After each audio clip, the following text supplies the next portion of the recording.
ciuperci pleurotus trase în unt. Ia! Wow! Dacă respecti rețeta și nu ți-ai trimite ingredientele la tine în bucătărie. Ia uite aici. Ia uite aici ce bună e. Friptură e puțin spus. Așa ceva mai rar. De milioane. Încep să le iubesc din ce în ce mai mult. Dragi pofticioși, pentru voi și pentru mine mai ales, am o rețetă nemaipomenită de friptură de pleurotus. Așa-i că n-ai auzit în viața ta? Ei bine, rețete fără carne, dar cu grăsime animală, că aici am niște untuleți deosebit. Am să pregătesc pentru voi o rețetă nemaipomenită de pleurotus. Ciuperci pleurotus gătite într-un mod atât de simplu, dar atât de gustoase, încât te vei linge pe botic, cum s-ar spune. Ingredientele ce le-am aici le vei găsi acolo jos în descriere. Mă apuc de gătit pentru tine cea mai șmecheră rețetă cu ciuperci pleurotus. Hai să o pregătesc. Și ia că dă marea pregătire. Am aici usturoiul pe care am să-l mărunțesc cât se poate de fin, la cuțit. Adică am să iau așa cățel cu cățel, îi trag una și îl mărunțesc. Ia cât. Și n-am mult. 3 căței. Nu exagerez cu usturoiul, căci nu vreau să acopăr aroma de lemn dulce al ciupercii pleurotus. Așa că 3 căței sunt suficienți. Perfect! Iar când vine vorba de ardei capia, pe lângă cel pe care l-am copt astă toamnă și l-am pus la congelator și acum așteaptă liniștit că trebuie să-l folosesc, e bine, am să utilizez la rețetă și ardei capia proaspăt. Așa că am să tai fâșiuțe subțirele în genul ăsta. Nu vreau să fie prea groase, de-aia îl tai așa fâșii subțiri. După care am să iau să tai în bastonașe, cât pot eu de subțirele. Și acum din bastonașe în cubulețe mărunte. Ia ca așa. Cât se poate de mărunt. Acum am pus tigaia la foc, iar în această tigaie am să pun, să arăt imediat, în jur de 100-120 de grame de unt. N-am mai măsurat, dar cam pe acolo e. Ia cât. Iau frumos și îl întind peste tot să se topească. Uite așa. Da, rețeta aceasta se face cu o grăsime de calitate. Untul de data aceasta, un unt de 82% grăsime, pentru că știți foarte bine, nu ne ferim de grăsimi chiar dacă suntem la dietă. Grăsimi de calitate. Atenție! Iar untul e o grăsime de calitate, încă mai e o grăsime de calitate. În momentul în care am ajuns în etapa aceasta, nu fac altceva decât iau ciupercile pleurotus și le rup. Uite așa. Una, două, câte se prind. Nu degeaba se mai numesc oyster mushroom, pentru că seamănă cu stridiile. Fii atent aici ce bine arată. Unde mai pui că ciupercuțele acestea sunt pline de beneficii. Și da, trebuie să le introducem în alimentația noastră. Găsești o mulțime de informații despre ele pe internet, n-are sens să-ți mai bate o capul, că aș citi și eu ce ai citit și tu. Așa că mai bine cauți ca să te convingi singur. Le-am pus aici. Vin și pun peste puțină sare, să le deshidratez ușor, pentru că sarea va scoate umezeala din ciuperci, ca să zic o linguriță rasă de sare, și le trag în unt până când devin aurii, până când ai să vezi culoarea aia nemaipomenită, care îți place și ție, cum îmi place și mie. Caramelizarea aia subtilă, mai ales făcută în unt, o delicatese, nu alta.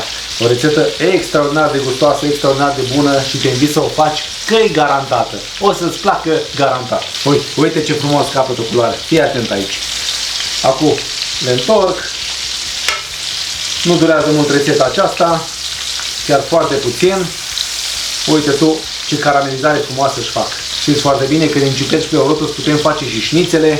Și apropo, o să fac și o rețetă de ciorbă nemaipomenită. O ciorbă falsă, să zic așa, nu de burtă, de ciuperci pleurotus. Le mai las maxim 2 minute, după care trecem la condimentarea lor. Deci, e nevoie.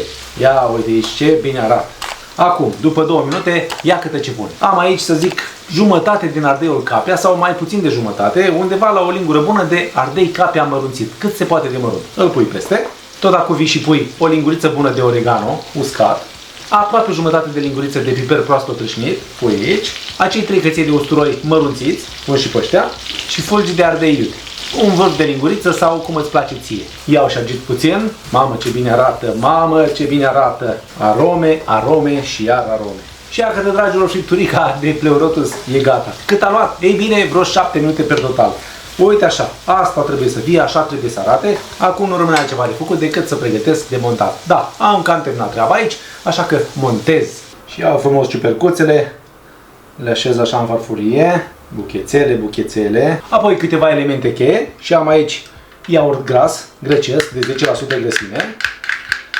Amestec puțin să-l omogenizez. Iau o lingură bună, chiar 2. I-am făcut mișcarea. Am aici ardei capia, de la asta toamnă, copt, curățat, congelat, decongelat și acum îl folosesc ca să vezi că folosesc ceea ce pun pe iarnă. Așa pun câteva firicele aici colo. Puțină verdeață, pătrunjel verde, de contrast, să arate bine. Și nu în ultimul rând niște ulei de ăsta aromat, foarte gustos, foarte potrivit pentru ce am făcut noi aici. Pitocul mirodenii. Uite așa, o lingură aici. Ce bine arată, ce bine arată. Și să împrospătăm și ciupercuțele. Asta e rețeta de friptură de ciuperci Pleurotus. Minunat arată, așa e? Hai să vedem cum e la gust, dacă e ce trebuie sau nu.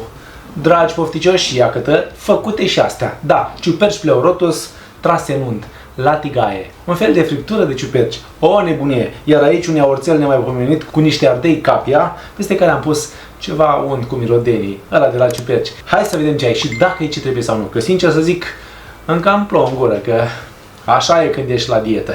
Hai să vedem cum sunt. Și ce mai la deal la vale, ce frumos s-au colorat. Ia să înțep eu una de asta. Ia.